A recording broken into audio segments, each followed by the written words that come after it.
Okay, we're working on steering. This is one drill that I use. We're going into the figure eights, and I'm turning smoothly, looking where I want to go.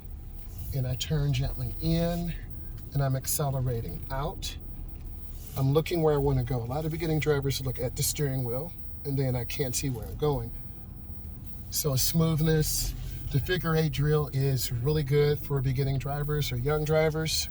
Nice and smooth, looking where I want to go. Nice and smooth, and I'm going to finish up going back around again. So you want to split it in half, and I'm going slow, not overturning the wheel. I'm looking where I want to go. Always look where you want to go. That was a good turn, and then I'm going to come out, and I'm going to finish down at the bottom. This teaches good hand over hand,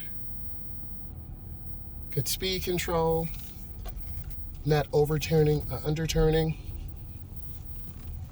Going in smooth.